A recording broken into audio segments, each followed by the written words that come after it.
사도행전 17장 11절입니다. 사도행전 17장 11절입니다. 베레아에 있는 사람들은 데살로니가에 있는 사람들보다 더 너그러워서 간절한 마음으로 말씀을 받고 이것이 그런가 하여 날마다 성경을 상고함으로. 아멘. 말씀 제목은 베레아 신자들의 신앙의 특징입니다. 베레아 신자들의 신앙의 특징입니다.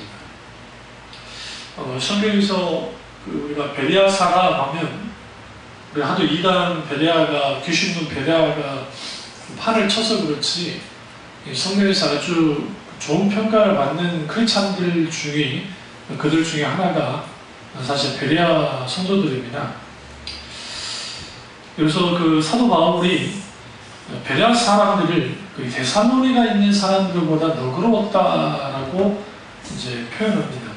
너그러웠다라는 표현은 말 그대로 심적인 너그러움도 있겠지만 그들이 아주 열린 마음을 가지고 복음을 받아들였다는 것을 이제 의미합니다. 사도 바울이 데살로니가에서 3주간에 걸쳐서 회당에서 하나님의 말씀을 강론합니다. 주로 안식일날 강론의 기회를 얻어서 구약 성경에서 말씀하시는 예수 그리스도, 다시 말하면 메시아의 고난을 예수님의 죽음과 부활에 이제 적용하면서 말씀을 하기 시작합니다. 그러면서 거기 데살로니가 교회에서 데살로니가 지역에서 복음의 놀라운 역사가 나타납니다. 근데 문제는 데살로니가 지역에서 이렇게 놀라운 역사가 나타났는데 이제 사도 바울을 향해서 이제 아주 독한 시기를 갖고 있는 소아시아에 있는 유대인들이 이제 들고 일어나기 시작합니다. 그래서 할 수 있으면 사도 바울과 신라를 잡아다가 죽이려고 하는 그런 음모까지도 꾸미는 일이 벌어집니다. 그럼에도 불구하고 이 데살로니가 지역에서 어떤 일이 벌어지냐면 한쪽에서는 굉장한 환영을 받고 한쪽에서는 아주 냉대를 받는 거예요. 심지어는 귀부인들 중에 많은 사람이 전한 복음을 받아들였다라고 성경은 말하고 있고 소아시아에서 온 소아시아 지역에 있는 유대인들이 저항하고 그리고 반발했습니다. 사실 우리가 여러분 잘 아시는 스테반을 죽였던 사람들이 누구일까? 많은 사람들이 팔레스타인에 있는 정통파 유대인들이 죽였을 거라고 생각하는데 그렇지 않습니다. 왜 그러냐면 사도행전을 쭉 읽어보시면 절기가 되잖아요. 6월절 절기 예수님 때 이제 6월절 절기에 왔던 사람들이 예수님을 죽였잖아요. 그리고 50일이 지나고 난 다음에 오순절에 성령 강림 이후에 복음이 확산됩니다. 그러니까 아직 자기들이 성지 순례로 왔던, 그러니까 절기를 지키러 왔던 사람들이 돌아가지 않은 거예요. 그러니까 먼 지역에서 온 유대인들은 한번 예루살렘을 방문하면 적어도 50일, 크게는 3달 이상을 예루살렘에 머물러요.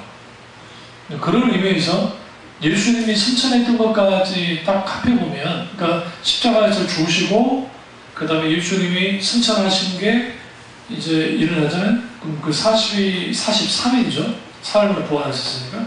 그리고 좀 있다가 오순절이 된단 말이에요. 오순절, 그게 당연히 6월절 절기를 지켰던 사람들이 오순절 절기를 지키려고 해요.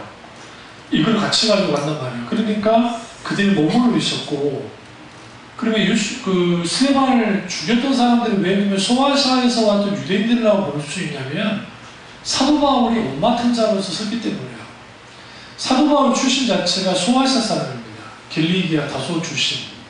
그러니까 당연히 소아시아 지역에 있는 이제 유대인이에요. 그러니까 정통파 유대인이 아니에요. 그러니까 팔레스틴 이스라엘에 있는 유대인이 아니고 소아시아에서 온 유대인들인데 여기서 중요한 게 성격이 달라요.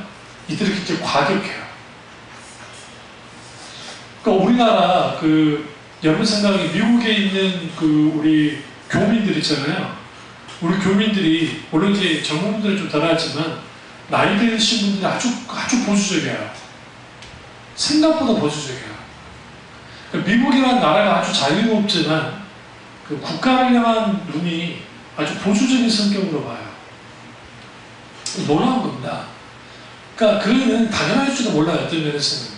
왜냐하면 그 나라에 대한 애착이 더 강해지니까 미국에서 다른 나라에서 소론받고 살잖아요.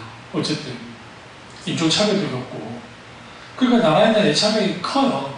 그냥 보수적이 되는 거예요. 똑같이 이 소아시아에는 이걸 헬라파 유대인이라는 표현을 썼는데 헬라파 유대인들이 아주 과격한 그 과격한 사람들에게 지금 사도 바울이 지금 어떻게 포위되어 있는 거예요.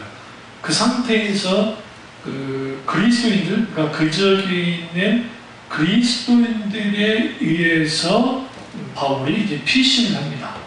피신을 하는 도중에 만난 곳이 베레아예요.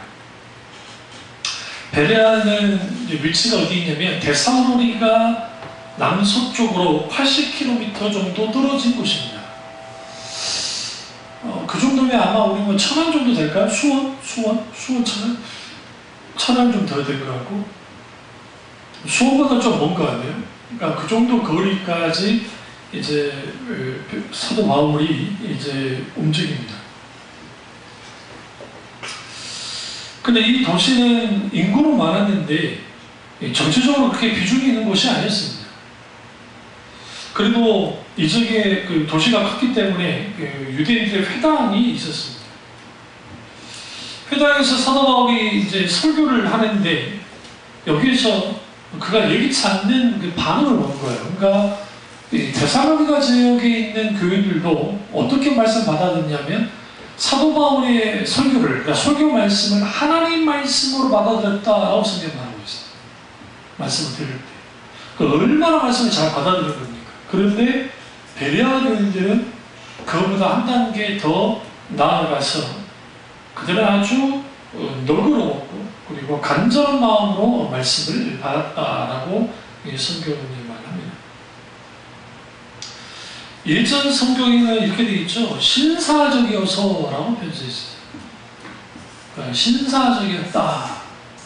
그러니까 적어도 이 사람들은 뭐가 없었냐면 편견이 없었던 겁니다. 그래서 복음을 있는 그대로 받아들였고 그 말씀을 삼고있던 사람들이 이제 이들입니다. 그런 의미에서 베레아인들의 그 신앙의 특징이라는 게 이제 복음을 받아들이고 그들이 이제 그리스도인이 되는 거죠. 그러면 베레아 신자들과 같은 신앙을 가지려면 그들이 가졌던 신앙의 특징이 어떤 것인지를 알아야 되겠죠. 첫 번째 특징은 그들은 너그러웠습니다. 여기서 너그럽다라는 표현은 헬라어로 유게네스라는 단어인데 가문이 좋은, 출신이 좋은, 고귀한이라는 뜻을 갖고 있습니다. 이것은 단순히 그들이 고귀한 가문에서 태어났다는 말씀이 아닙니다.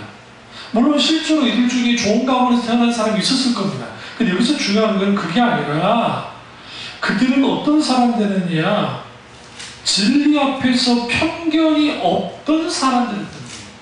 이게 굉장히 중요합니다. 편견이 없는 사람.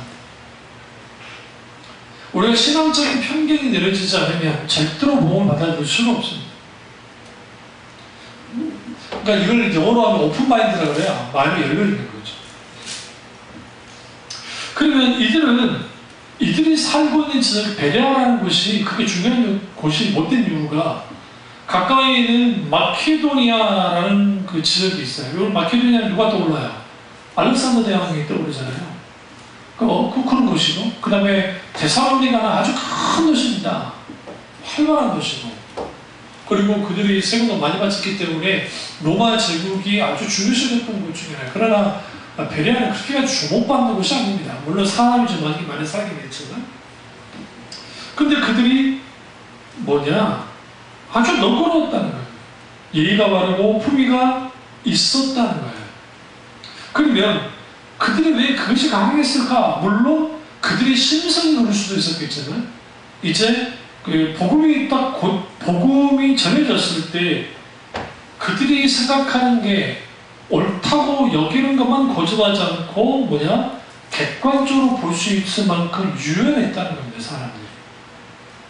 이런 의미에서 우리가 신앙을 받아들일 때 그 신앙의 인격, 그 사람의 인격이 얼마나 중요한지도 알 수 있어요. 그들의 밑바탕이 어떠냐에 따라서, 그러니까 좋은 성품 안에서 좋은 신앙인을 가질 확률이 높아요, 사실은. 아니, 물론 아주 성격이 좋지 않는데 예수님을 믿고 그렇게 또 완전히 바뀌어진 사람도 있습니다. 그럼에도 불구하고 그 신앙 인격은 그 사람의 성품 또한 아주 중요하다는 것을 이제 드러내고 있습니다. 그런데 이 데살로니가 사람들은 그런 의미에서 베레아 교인들에 비해서 마음이 옹졸했습니다. 왜 어떻게 옹졸했느냐? 복음을 받아들인 사람은 참 잘 받아들여졌는데 받아들이지 않는 사람들은 사도 바울을 적대시했고, 그리고 사도 바울을 따르는 그리스도인들 몇 명을 고소까지 해요. 그래서 그들을 아주 고통스럽게 만듭니다. 그런 의미에서 우리나라에도 복음이 전파될 때에 그 지역에 대한 기록을 이제 지역마다 선교사들 기록이 있었는데, 이제 장로교하고 감리교 앞에서는 언더우드 선교사님이 들어왔잖아요. 그러니까 언더우드 선교사님이 이제 장로교고 앞에 선교사님은 감리교인데, 그래서 인천과 경기 지역을 감리교가 일단 담당을 하고, 이제 서울과 그리고 위에 이북 지역이나 그런 데는 이제 좀 그러니까 우리 바로 위에 있는 북한 지역이 함경도 아니고 황해도. 그 지역을 이제 장로교가 주로 많이 차지를 하고, 차지다보다는 이제 서로 싸우지 말자는 거예요. 보험 정도 하는데. 근데 이제 재밌는 게 경상도 지역과 전라도 지역, 충청도 지역, 강원도 지역, 이북 지역, 근데 의외로 복음을 잘 받아들이는 곳이 이북 지역이었어요. 왜 그랬는가 했더니 그 복음을 가장 안 받아들인 지역이 어디예요? 한양. 서울, 한성. 뭐가 있었기 때문에 조선왕조의 뿌리 깊은 그 계급의식이 굉장히 강했고, 그리고 복음을 도저히 잘 안 받아들인 지역이 경상도예요.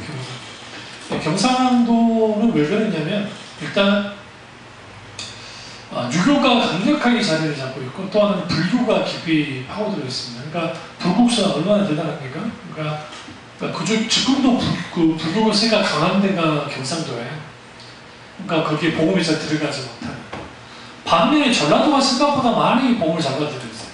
왜 그런가 했더니 전북 김제, 평양, 또 뭐 전북도 그렇고 쭉 보면 그 지역은 다 약탈을 당해요, 옛날부터. 그러니까 조선왕조 시절부터 아주 필요하면 다 가져가. 그리고 일본 놈들이 쳐들어오면 가장 먼저 터는 데가 우리 지금 그 전라도 고창제들을 막 터졌기 때문에, 외국 놈들이. 그러니까 여기저기 상처가 많아요. 아픔이 많고. 그러니까 이 사람들이 너무 쉽게 복음을 받아들이는 겁니다. 그래서 사실 여러분 익산 쪽 가보시면, 거기 원불교가 있긴 하지만, 익산에 가보시면, 제가 그 익산에서 목회하는 목사님 이제 이제 행사 때문에 한번 간 적이 있는데, 그 교회들이 큰 교회가 너무 많은 거예요. 그 가면을 다 지어준 교회예요. 지금 이 서울보다 더 많아요. 어떤 면에서 그 지역 안에서만 생각해보면. 그리고 이제 동교 목사님에게 물어봤죠. 목사님, 뭔 익산에 이렇게까지 교회가 많습니까? 목사님이 막 좀 놀라는 거예요. 그걸 몰랐냐고. 목사님 몰랐냐고. 잘 몰랐는데요. 우리끼리 우스갯소리가 있는데, 익산에 사람 치고 교회 한 번 안 온 사람은 거의 없을 정도예요. 그러니까 성탄절 때 뭐 얻어먹으러도 오고 안 오죠. 그러죠. 아마 복음화율이 한 30% 넘을걸요. 그만. 어마어마한 겁니다. 귀한 거죠, 솔직히. 얼마나 귀합니까? 그러니까 그런 지역에 복음이 잘 들어갔고, 서울은 정말 안 들어가거든. 부산 쪽도 잘 안 들어갔어요. 그런데 한국전쟁이 팍 터지고, 그래서 그 북한 이북에 있는 우리 평양이나 뭐 그 있는 우리 잘 아시는 뭐 한경정 목사님이나 그런 분들이 다 이북 분들이니까 그 교회들이 피난을 와서 부산까지 다 내려가 버린 거예요.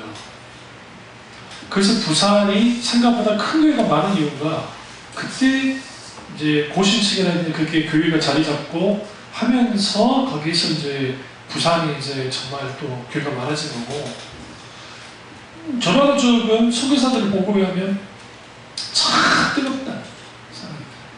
그런데 충청도는 이 사람들은 뜻대로 믿으라 한 것 같은데 믿을까 온다고 해도 가는 거예요. 우리 저희 동교 목사님 대전에서 그렇게 하는데 전도를 하는데 갈게요 그런데요. 너무 쉽게, 그러니까 이분이 전라도 분이거든요. 익산 분이거든요. 그래서 사모님은 대전 분이고, 그래서 뭐 신나게 전도를 하는데 이제 주일날 딱 가만히 기다리는데 안 와. 그래서 이제 또 전도를 나가다가 이제 마주쳐요. 그러면은 딱 보고, 아니 왜 이번 주 안 오셨어요? 글쎄요. 그랬나요? 갈게요. 떡이 그러니까 이제 사모님 알려주는 거야. 목사님 그거는 아니라고. 또 우리 충청도 분들은 막 이렇게 거절하는 걸 잘 못해가지고 일부러 그런 거니까 그 고집대로 믿으면 안 된다는 거예요. 그리고 사람들이 이제 사람들 오해한다고 저기 막 울명해서 그게 아니고 원래 그 지역 정서가 그러니까 그렇게 생각해야 된다는 거예요. 전라도 같은 경우에는 이제 안 가. 경상도도 안 가요. 못 알아. 가면 이제 간다는 거고. 특색이 있어요, 지역마다. 그게 그 선교사들의 기록들은 재미있는 기록들이 있어요. 그런 걸 보면. 근데 뜨겁기는 평양이 뜨겁다는 거예요. 북한 이북쪽. 그 이북쪽 교회들은 전라도가 더 뜨거워 있어요. 될 수가 없어. 너무너무 뜨거워. 왜? 역사 이후로 늘 핍박받았던 사람들이니까. 뜨거울 수밖에 없어요. 그러니까 목회하기가 참 좋은 게 그거고, 그 다음에 이북 분들이 참 헌금도 잘합니다. 아끼기를 엄청나게 아끼시지만 또 헌신하라 할 때는 그분들이 해서 그 우리나라 대부분의 초창기 그 전쟁, 한국 전쟁 이후에 큰 교회, 영락교회라든지 그런 교회가 다 이북 분들이 만드는 거예요. 그냥 베레아 교인들은 그런 의미에서 아주 너그러웠던 사람이에요. 그러니까 우리도 좀 너그러우면 좋겠는데 그 너그럽지 않게 될 때가 많아. 특별히 다른 데에 있어서는 몰라도 복음에 있어서는 너그러워야 됩니다. 부드러운 상태를 유지해야 돼요. 신앙적인 편견이 내려져야 됩니다. 그런 의미에서 베레아 교회는 타 도시 사람들보다 너그러웠던 이유는 그들이 특별히 내세울 게 없었어요. 그게 오히려 너그럽게 만든 거예요. 그러니까 사도 바울이 아테네에서, 지금 아테네, 그리스 아테네에서 이제 전도를 하는데, 이제 에베소도 갔으니까 본인들 그 에페소도 굉장히 발전된 지역이고 대단한 지역이었어요. 거기서 복음 전도할 때 물론 거기에 복음의 확장이 있긴 있었지만 그래도 쉽지 않았단 말이에요. 근데 아테네 같은 경우에는 최첨단이에요. 학문에, 종교에, 모든 것을. 그러니까 사도 바울이 복음을 전해도 듣질 않아요. 아예. 그래서 그 궤변론자라고 하는 이름 까먹었는데 궤변론자들이 나와서 이제 아주 사도 바울을 괴롭힙니다. 그러니까 우리는 궤변하면 말도 안 되는 소리라 생각하잖아요. 그건 잘못된 인식이고, 이제 철학 공부하지 마시는데 그 궤변이라는 것은 말도 안 되는 소리가 아니고 A라는 사람이 옳다 하고 B라는 사람이 아니다 그러잖아요. 그럼 중간에 껴가지고 양비론으로 가는 거예요. 아, 네 말이 옳아. 네 말이 옳은 것 같아. 근데 또 이쪽에 가서는 아, 네 말이 옳은 것 같아. 그러니까 왔다 갔다 하는 거예요. 그러면서 어떻게 하냐면 자기들이 원하는 것을 얻어내도록 하는 게 이게 궤변이에요. 그래서 자기들만의 논리를 가지고 나옵니다. 그러니까 사도 바울을 괴롭혔던 것은 강력하게 사도 바울의 복음에 대해서 저항한 사람들이 아니에요. 차라리 그냥 아니야! 그러면 괜찮은데 이 사람들이 어떻게 했냐? 좀 들어보자. 네 말이 옳은 것 같네? 이제 저 말도 옳은데 하면서 소위 말하는 복음의 변질을 막 하려고 하는 사람들. 그 사람들이 아테네에 있었단 말이에요. 아주 쉽지 않았어요. 그래서 혹자는 사도 바울이 아테네에서는 복음 전도가 실패했다라고 그게 주장하는 데 있고, 또 어떤 신학학 그 교수님은 그건 아니고 사도 바울이 그 시대에 아주 큰 핵심 지역에서 어쨌든 복음의 파장을 일으켰기 때문에 그래, 실패로 오면 안 된다라고 주장을 해요. 뭐 그건 뭐 주장이니까 그럴 수 있는데 분명한 것은 베레아는 달랐다는 거예요. 베레아 교인들은 내세우기에 별로 없었어요. 그렇기 때문에 오히려 복음을 받아들인 거예요. 그런 의미에서 한국도 마찬가지죠. 이국적인 내세우기에 뭐가 있었겠어요? 생각해보세요. 조선원주인데. 여러분 그거 아세요? 그 한경도나 거기는 다 옛날에는 그 토호들이 있지만 그냥 지방에서 한경도로 보내요. 근데 그 중앙 관리들이 무슨 생각하냐면 제주도 가는 것만큼 싫어했어요. 그 시대에 제주도 가는 게 아주 유백하는 거랑 똑같잖아요. 제주 목사 하는 게 그게 좋은 게 아니에요, 솔직히. 근데 한경도 가는 걸 그렇게 싫어했더라고요. 그렇게. 왜요? 지금도 춥잖아요. 겨울 되면 얼마나 춥습니까, 북한이. 그러니까 그런 지역이기 때문에 오히려 하나님 앞에 복음을 받아야 돼요. 우리 통일되면요, 제가 분명히 말씀드리는 건데, 통일되면 북한이 순식간에 복음화될 확률이 높아요. 그 이유 중에 하나는 이미 그 순교의 피가 거기에 있고, 뭐 우리나라 순교에 있던 목사님들 대부분이 이국적에 있는 목사님들이에요.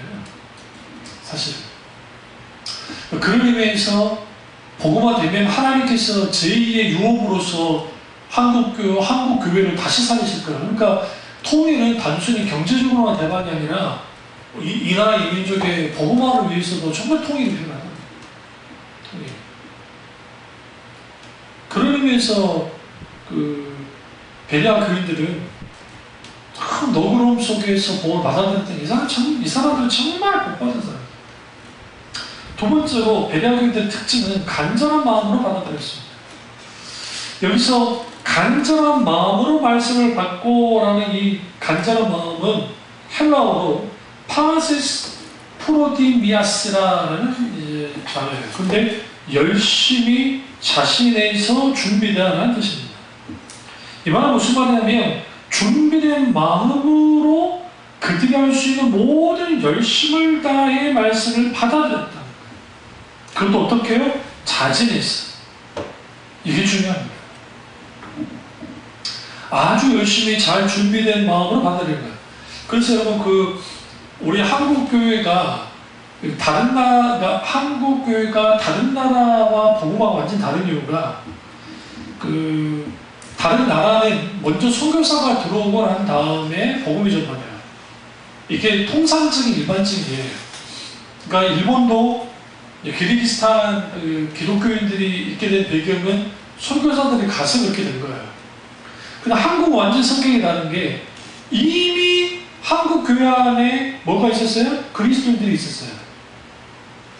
그리고 1884년, 5년, 어쨌든 4년과 6년 그 사이에, 어쨌든 4년일 거예요. 근데 1884년인가 그때 이제 언더우드 선교사님과 앞에서는 선교사님이 이제 입국을 하는데, 이제 이 에피소드가 있어요. 감리교회에서는 감리교 선교사가 가장 먼저 발을 내렸다, 제물포에. 그리고 장로교는 장로교 선교사님들이 먼저 이제 입국했다고 이제 막 하는데, 그때 페이슬러 선교사님 사모님이 임신이라고 계셨다. 네, 임신한 채로 오신 거예요. 근데 이 두 선교사님 다 한국에 선교사로 온 게 아니에요. 처음부터. 원래는 일본 선교로 왔다가 쭉 상황을 들은 거예요. 한국에 대해서. 들으니까 이미 알렌 선교사라고, 알렌 들어보셨죠? 고전과 함께 의료 선교를 했던 알렌 공사관이에요. 그 사람인데 선교사라기는 좀 애매하긴 한데 어쨌든 알렌 공사관이랑 그쪽으로 이제 서로 알렌이 또 감리교사일 거야, 그분이. 근데 연락 주고 받다 보니까 그러면 또 선교부에서도 한국에 선교사가 없으니까 우리나라가 뭐 있는지 없는지 모르는 시대입니다. 그쪽으로 가자 하고 들어오신 거예요, 그분이. 누가 가장 먼저 발을 내드렸겠어요? 레이디 퍼스트. 사모님이 먼저 발을 내드렸을 거다. 더더군다나 임신부 아니냐 하면서 이제 감리교랑 장로교 역사학자들이 이제 장난스럽게 좀 그렇게 말한 게 있는데, 어쨌든 그렇게 내드렸거든요. 근데 이후에 뭐 로스 선교사님이라든지 그분들이 이제 성경을 번역을 하는데, 이미 서상윤 씨라든지 그런 분들이 저 위쪽에 북한 지역에 이미 중국을 통해서 복음이 들어와 버렸어요. 선교사가 들어오기 전에. 선교사가 들어오기 전에. 그 생각보다 많이 복음이 확산됐어요. 그리고 공식적으로 들어와서 이제 우리 잘 아시는 뭐 연희학당, 이화학당, 배세학당 그런 거를 막 이제 세우고 또 세브란스 있죠? 그 원년이 되는 그 광해원이라는 이게 이제 알레 선교사는 막 그분들을 통해서 만들어지고 하면서 복음이 확장된 거예요. 그런데 놀라운 게 뭐냐면 한국교회 그 한국인들 그 당시 조선이죠. 조선인들이 복음을 생각보다 너무 깊이 받아들여요. 원래 고종이 원래 한국 교회는 그 귀족들의 종교가 될 뻔했어요. 사실. 그랬으면 지금처럼 복음이 확장 안 됐을 거예요. 다행히 이국적으로 복음이 먼저 들어왔고 선교사가 후에 들어오면서 여기서 시너지 효과가 나타나면서 이제 됐고 그리고 그때 들어왔던 게 그 선교사들이 다행인 게 이분들이 아주 건전한 그러니까 감리교든 뭐 저기 장로교든 아주 건전한 그러니까 무디 성경학교 출신들 그리고 또 굿프리스턴 그러니까 아주 복음적인 목사님들이 선교사님들이 들어오셨어요. 교회. 뭐 이후에 또 그렇지 않는 분도 있긴 있었지만 그래도 그런 분들이 들어오셔서 하면서 이제 평양신학교가 만들어지고 그래서 아주 귀하게 이제 놀라운 일들이 일어나는 거죠. 그러니까 베레아 교인들의 그 열심, 그 말씀을 향한 열심, 그 열심이 한국 교회도 닮아 있었어요. 그래서 그 개선주 목사님이 이제 장로님이실 때, 산정교회 장로님이셨거든요. 근데 그 장로님이실 때에 이제 목사님 되시면서 어떻게 하나님, 예수님을 닮고 어떻게 한국교회가 살아나셨을까 기도밖에 없다고 생각했어요. 그래서 이제 생겨난 게 새벽기도입니다. 그러니까 전 세계에서 유일하게 있는 새벽기도. 물론 이제 수동 같은 데는 새벽에 일어나서 뭐 기도가 있지만 보편적으로 이렇게 한 게 개선주 목사님을 중심으로. 근데 그 개선주 목사님이 출신이 어떤 출신이냐? 도가예요, 도가. 돈 닦는 분이었어요. 유교 말고 도교. 돈 닦는 분이 그 당연히 불교도 모두 막 받아들였겠죠? 이분이 복음을 받아들이고 완전히 깨진 거예요. 완전. 그러고 난 다음에 일설에 의하면 새벽기도 하시기 전에 꼭 목욕제기 하시고 새벽기도 인도하셨다는 말이 있어요. 그게 확산이 되면서 한국교회 새벽기도가 아주 귀한 전통이 생긴 거죠. 근데 그런 것처럼 이 간절한 마음으로 말씀 받는다 아주 중요하고요. 그래서 그 선교사들 기록 그 사진들을 보시면 이 양쪽으로 이렇게 그 칸바이 같은 걸 딱 해놔가지고 이쪽 여자가 앉고 여자가 이쪽으로 앉고 남자 이쪽으로 앉잖아요. 그러면 이제 목사님은 가운데 설교를 하는 거예요. 그럼 이제 그 이쪽에 설교를 하면 거기서 뭐 그 여자분들 다 그 옛날 할머니들 이렇게 흰 쓰시잖아요, 잘. 그런 거 쓰고 교회로 오는 거예요. 앉아가지고. 그런 기록들이 보시면 참 좋은데, 그러면 그 말씀을 딱 받을 때 눈들이 초롱초롱합니다. 설교 말씀 듣는 얼마나 귀한지. 그게 지금 베레아 교인들의 간절한 마음을 말씀입니다. 오늘날 우리가 설교를 듣는 시간에 말씀을 잘 안 듣거나 딴짓하거나 좋은 사람들은 굉장히 많습니다. 왜? 말씀에 대한 간절함이 사라졌기 때문에. 얼마 전에 그 형 만났는데 형이 이제 농가한 사람만큼 하는 거예요. 우리 젊은 교인들이 주일날 경배한 찬양할 때는 막 손들고 막 한다는 거예요. 그럼 이제 나이 든 우리 권사님처럼 그리고 권사님 따라 하시니까 대단하신 건데 그 나이 든 분들이 쫑알쫑알하고 잘 안 하시는데 그래서 그 찬송할 때는 잘 하시다가 이제 좀 경배한 찬양이나 그런 거 하시면 잘 안 하시다. 그래서 목사님한테 목사님 좀 아는 것 좀 합시다. 그러니까 목사 예 알았습니다. 그러니까 안 하는데 그게 또 찬양 안 하는데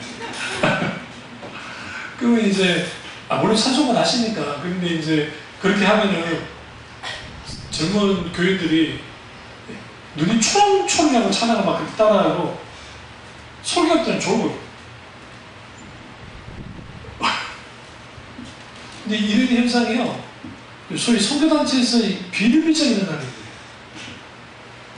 실제로. 참 많이 봤어요. 그러니까 뭐 어노인팅이든 뭐 예전당이든 그리고 지금 뭐 기타 등등 뭐 여러 가지 있잖아요. 그분들 신앙이라든지 그런 걸 쭉 보다 보면 찬양할 때마다 역시 성도를 들을 때 집중도가 많이 떨어져요. 그 청년 젊은 친구들이. 왠지 아세요? 말씀이란 간절함이 없는 이유는 첫 번째, 말씀의 맛을 본 적이 없어서 그래요. 첫 번째. 그러니까 하나님 말씀의 맛을 본 적이 없고, 두 번째, 그 말씀 앞에 부딪혀 본 적이 없어요. 맛보지 못했고 부딪혀 본 적이 없어요. 세 번째, 깨달은 적이 없어요. 깨달음. 성령의 조명 가운데 깨달음이 있어져요. 그래야 우리 눈이 번쩍 뜨어요. 들을 때. 네 번째는 오늘날의 그 젊은 친구들이 집중하는 한계가 있어요. 과거 권사님 시대보다는. 그러니까 우리도 마찬가지로 우리도. 우리가 젊을 때 뭐 스마트폰이 있었어요. 그렇다고 해서 뭐가 있었어요? 한번 생각해보세요. 인터넷도 없었잖아요. 컴퓨터 해봤자 그 당시 286 컴퓨터 찍찍찍 하는 그것도 뭡니까 저기 흑백으로 되어 있는 그거 좋다고 학교에서 점자 가가지고 오목도 두고 쭈쭈쭈쭈 해가지고 막 하고, 그거보다 조금 더 발전된 게 테트리스가 나와가지고 이제 테트리스 하는 뭐 그거 있지. 근데 오늘날의 젊은 세대는 가만히 설교 듣는 걸 아주 힘들어요. 그래서 그 조나단 에드워드 목사님, 이제 알리스트 맥클리스 박사님이 오셔서 예배교회에서 강좌할 때 이제 질의질문을 하는데, 조나단 에드워드 목사님의 설교를 어떤 저 목사 강도사였나? 그분이 질문 던지기를 그대로 한국교회에 적용을 시켜야 되는데 그게 어떻게 가능하겠습니까? 주일날 설교가 25분에 30분에 끝나버렸는데, 근데 조나단 에드워드 목사님 설교 원고만 읽는데 1시간 반이 넘게 걸려요. 그러니까 설교 원고를 읽는데 1시간 반이 넘게 걸려요. 그걸 어떻게 전공할 수 있습니까? 라고 어떤 교수님에게 질문을 던졌어요. 그러니까 이제 그 교수님이 하시는 말씀이 맞다. 그러니까 그걸 그대로 가져다가 하기는 쉽지 않을 건 분명하다. 그렇다고 해서 그러면 지금의 한국교회의 설교 형태가 옳은 것이냐? 그렇지 않다는 거예요. 진리의 말씀을 그대로 담을 수 있는 시간적 여유조차도 주지 않는 교회가 되어버렸어요. 만약에 아주 가벼운 설교들이 25분에 30분 정도에 나오는 그 가벼운 설교에서 한국교회 전체가 정말 귀하게 발전되고 바뀌어졌다고 한다면 조금 따를 거라고. 근데 오히려 말씀이 더 가벼워졌고 더 쉬워졌고 더 어떻게 됐어요? 좋게 말하면 사람들이 들을 수 있고 사람들이 반응할 수 있게 됐을지 모르는데 뭐가 사라졌냐면 말씀이란 간절함이 사라져버려서. 왜 그러냐면 진리의 말씀을 경험한 적이 없어요. 느껴본 적이 없어요. 깨달아 본 적이 없어요. 맛을 본 적이 없는 거예요. 그렇다고 설교를 길게 하는 게 좋다는 건 아닙니다. 보이죠? 그래서 이제 그분이 뭐라고 말씀하시냐면 교수님이 그렇기 때문에 체질을 바꿔나가는 거예요. 지금 당장 바꾸라고 교인들이 반발하니까 차츰 바꿔나가는 것이 한국교회가 살아나는 방향이고 올바른 방향이라. 그리고 그걸 바꿔나가는 다음에 그렇게 됐을 때 한번 보라는 거야. 그 교회가 어떠한지. 진리의 말씀이 왕성할 거라는 거죠. 그게 오늘날 한국교회가 필요한 거예요. 말씀의 간절함을 회복하는 게 너무너무 소중한 거예요. 근데 그 간절한 마음, 말씀이나 간절한 마음이 목회자들 속에서도 일어나야 돼요. 불같이. 그리고 양들에게도 말씀이란 간절함이 일어나요. 간절함.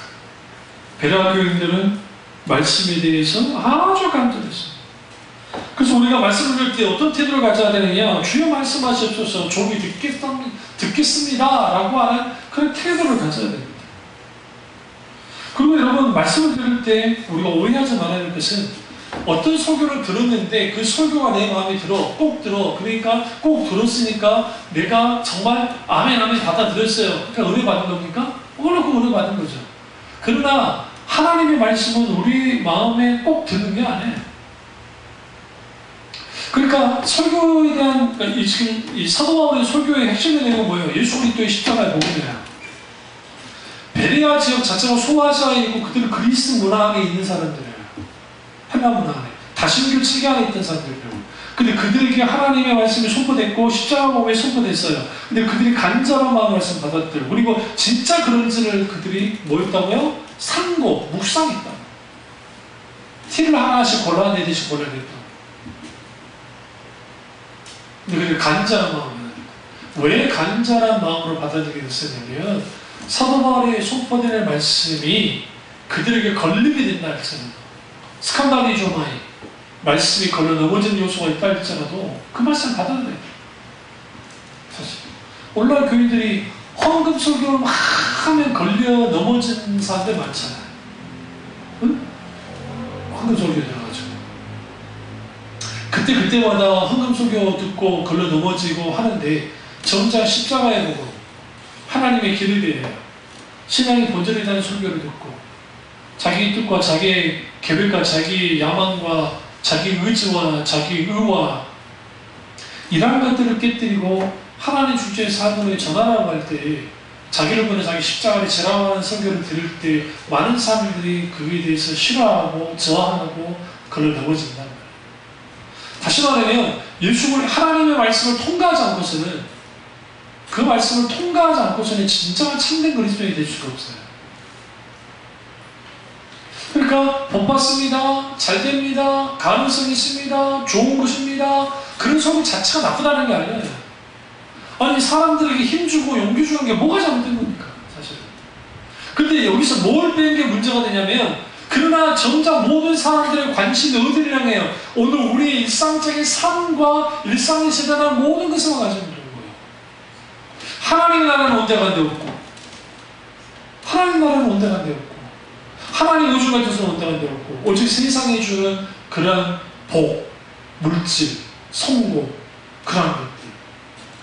그러다 보니까 하나님의 말씀을 들을 때에 그 고난에 대하여, 죽음에 대하여, 시험에 대하여, 우리가 시험도 마찬가지예요. 페라조라고 하는 단어가 시험에 들다, 시험이라는 뜻인데, 이게 하나님께 대하여 할 때에는 우리를 훈련시킨다는 의미가 강하고, 그 다음에 사탄을 향해서 나갈 때는 이제 유혹한다는 의미로 받아들일 수 있지만, 그러나 이 부분에 제가 지난번에 말씀드렸지만, 김남준 목사님이나 조노민 목사님은 그건 나오지 않았어요.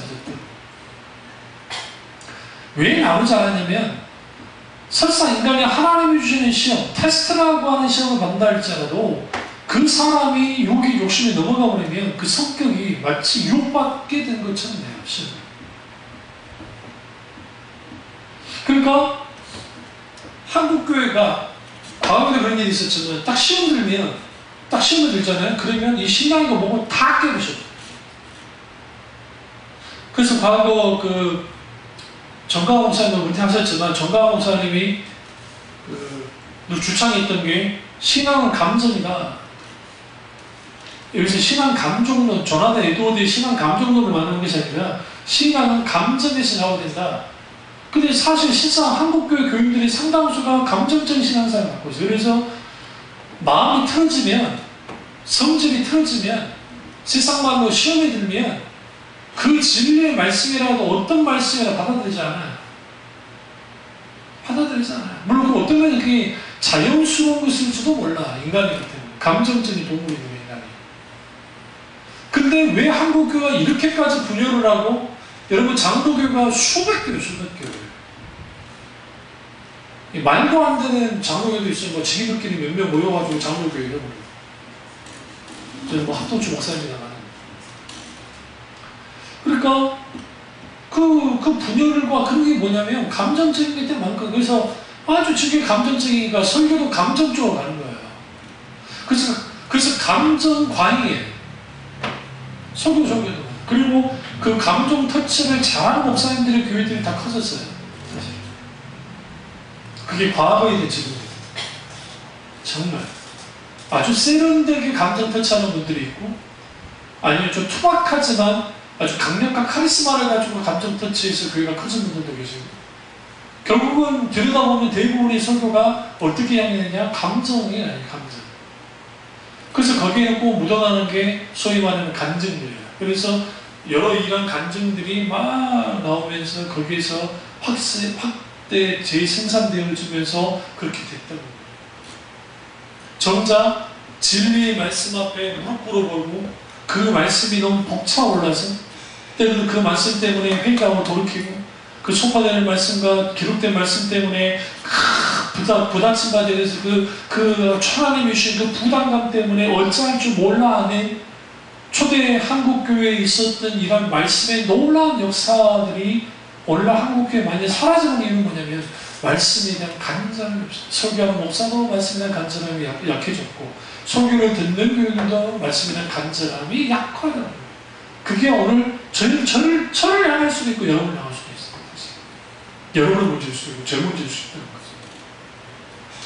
그래서 우리는 간절한 마음으로 하나님 말씀을 받을 때에 이제 베레아 교인들의 신앙의 특징을 따라갈 수 있고, 세 번째는 날마다 말씀을 상고해야 합니다.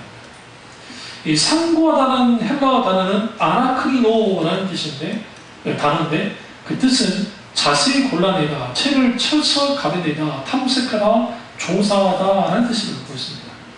그러니까 베레아 교인들이 사도 바울의 설교를 듣고 열심히 구약 성경을 읽고 살펴서 뭐였어요? 사도 바울의 설교가 옳은지 그린지를 분별해냈다고요. 이들이 갖고 있는 게 신약 성경이 아니에요. 왜냐하면 사도 바울이 활동할 때, 그러니까 신약 성경이 제일 먼저 기록된 게 마가복음인데, 많은 학자들이 마가복음이 언제 기록됐을까 할 때에 그 AD 53년경 정도로 봐요.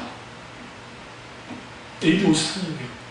이후에 사도 바울과 베드로가 순교 직전에 이제 말씀이 쫙 쏟아져 나오기 시작하지만, 좀 빨리 본 분들은 이제 40 몇 년을 그랬지만 대부분이 AD 50년경으로 본다고요.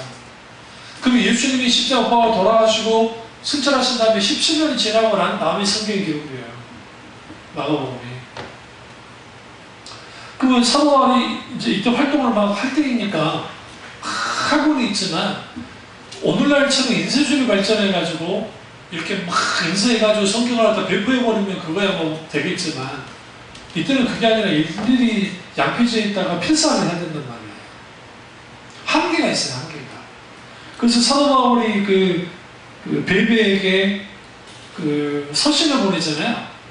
서신을 보낼 때 로마 교회에 서신을 보냈는데 그게 로마서예요. 로마서예요, 그게.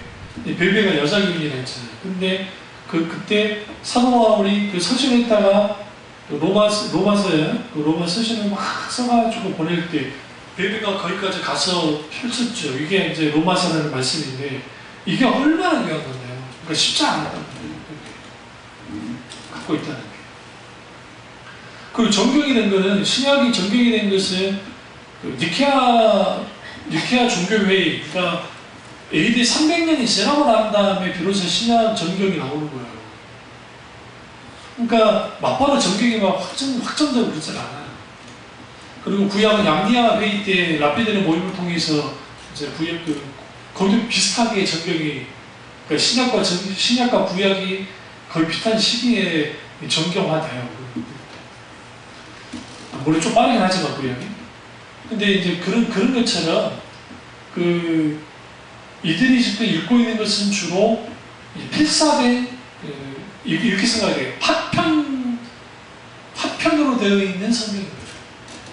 회당마다 성경을 갖고 있긴 하지만, 기록된 성경들이 이렇게 있지만, 우리 생각처럼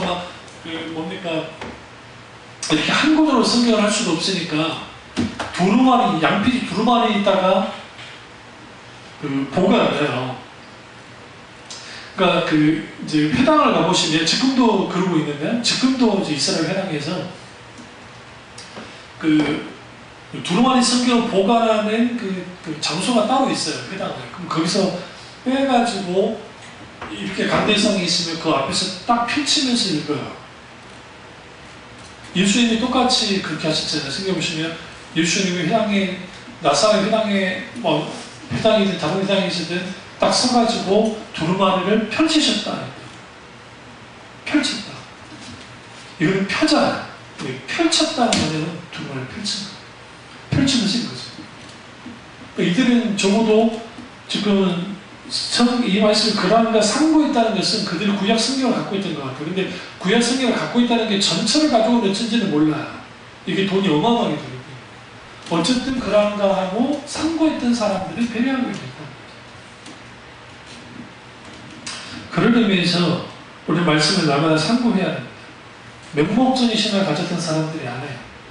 배려하는 그 대사관과 교인들은 좀 맹목적인 성향이 있었어요. 그래서 그 예수님의 재림의 문제에 대해서 말할 때에 그들 중에 직업도 팽개치고 예수님 재림만을 바라보던 사람이 있었다고요. 그래서 사도 바울이 유명한 말을 했잖아요. 어떤 사람? 일하지 않은 자는 먹지도 말라는 말을 거기서 한 거예요.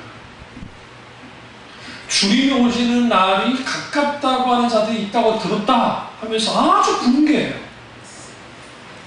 설사 주님이 내일 오신다 할지라도 우리는 오늘의 최선을 하며 살아야 된다는 거죠.